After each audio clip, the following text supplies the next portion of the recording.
Hello everyone, welcome to ज्ञानस्टी classes. So आज guys हम बात करेंगे यहाँ पर जो डीयू, जेएनयू और बीएचयू का जो फॉर्म आया था उसमें जो चेंजेस हुए हैं। तो काफ़ी सारे चेंजेस हुए हैं, जिसमें से एक चेंज मैं आपको बता भी चुकी हूँ कि हिंदी मीडियम को भी यहाँ पे अलाउड कर दिया गया है। तो चलिए बात करते हैं कि ये क्या है, उसके बारे में पूरे डिटेल में इस नोटिफिकेशन को देखते हैं। और यहाँ पर जो नेशनल टेस्टिंग एजेंसी है, काफ़ी सारे लोग पूछ रहे थे कि वेन्यू क्या होगा। तो ये 97 सिटीज़ में लगभग अक्रॉस इंडिया में हो रहा है। तो मोस्टली जो बड़ी बड़ी सिटी हैं वो यहाँ पे कवर हो रही हैं। तो यहाँ पे जो भी सेंट्रल यूनिवर्सिटी हैं, ये उन चार बीएचयू, जेएनयू, डीयू और बीबीएयू, इन चार यूनिवर्सिटी के लिए पीएचडी का जो टेस्ट है, एंट्रेंस टेस्ट है, वो किसके द्वारा कंडक्ट किया जा रहा है? एनटीए के द्वारा। और इसका जो मोड है वो सीबीटी मोड होगा। इसमें ऑनलाइन सबमिशन स्टार्ट हो चुका है, लास्ट डेट इसकी 8 सितंबर होगी। तो आप इसको यहाँ पर nta.ac.in पे जाके, इस वेबसाइट पे जाके इस फॉर्म को फिल कर सकते हैं। और यहाँ पर 130 मिनट का एग्जाम होगा।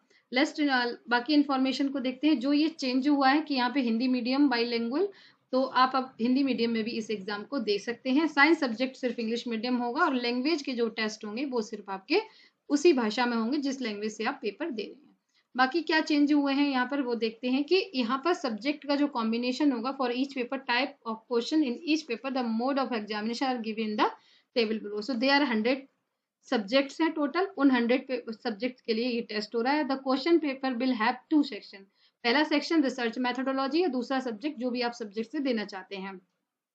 तो each question paper will have 100 MCQs और in English only, expect language all question are compulsory. तो ये पहले क्या था, ये सिर्फ इंग्लिश में था, जिसको अब गाइज हिंदी में कर दिया गया है। ठीक है, तो ऑल क्वेश्चंस यहाँ पे कंपलसरी होंगे और इसकी जो ड्यूरेशन होगी वो 3 आवर्स होगी। A candidate can choose a maximum of 3 courses subject in to 1 course in a slot of per the time table. Reservation जो पॉलिसी है वो सबकी जैसी होती है वैसी यहाँ पे भी एप्लीकेबल है। अब पहले क्या था गाइस, निगेटिव मार्किंग थी, तो अब यहाँ पर कोई भी निगेटिव मार्किंग नहीं है किसी भी पेपर के लिए। तो ये भी एक बहुत अच्छा चेंज हुआ है। तो ये पहले नहीं था, ये अब है। अब candidate must carefully read the all instruction. आप इसको पढ़िएगा, उसके बाद अपना ये ऑनलाइन जाके फॉर्म को फिल कर दीजिएगा। इसके अलावा इस इंफॉर्मेशन बुलेटिन को भी आप डाउनलोड कर सकते हैं। और इसके अलावा अगर आपको कोई भी जानकारी चाहिए है तो मुझे भी कमेंट करके अगर आप बताएंगे तो डेफिनेटली मैं भी आपको उस जानकारी को देने की कोशिश जरूर करूंगी। और इसकी जो वेबसाइट है वो है phdentrance.samarth.ac.in। इस वेबसाइट पे जाके भी आप इस फॉर्म को भर सकते हैं। तो ये है invite the anti invite application for PhD. तो यहाँ पर पूरी तरीके से ये पूरा इसी के बारे में वेबसाइट है, जहाँ पे जाके आप सारी इंफॉर्मेशन को 1 बाई 1 निकाल सकते हैं। तो ये है इंफॉर्मेशन बुलेटिन, जिसमें हम डिटेल्स में सारी इंफॉर्मेशन को अगर कोई देखना चाहता है तो ये क्या है, ये पूरा का पूरा नेशनल टेस्टिंग एजेंसी का ये पूरा डिटेल इसमें है कि इसमें क्या क्या दिया हुआ है।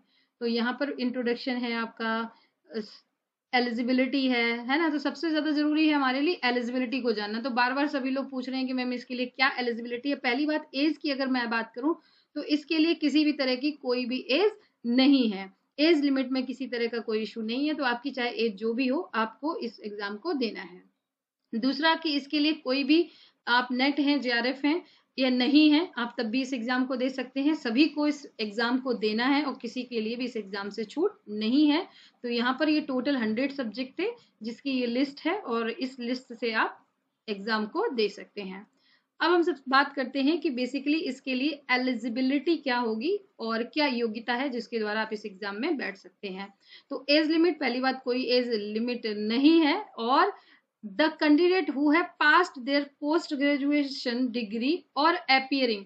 तो ध्यान रखिएगा, जो लोग अपीयरिंग में हैं या जो लोग इसमें पास हो चुके हैं, दोनों लोग ही, यानी कि अपीयरिंग वाले भी और जो पास है, दोनों लोग इस फॉर्म को भर सकते हैं। तो अगर आपका लास्ट सेमेस्टर चल रहा है और आप अपीयरिंग है अपने मास्टर में, तो आप इसको अपीयर हो सकते हैं। तो ये भी एक बहुत अच्छी बात है। काफी सारे बच्चे पूछ रहे थे कि अपीयर वाले दे सकते हैं या नहीं दे सकते हैं।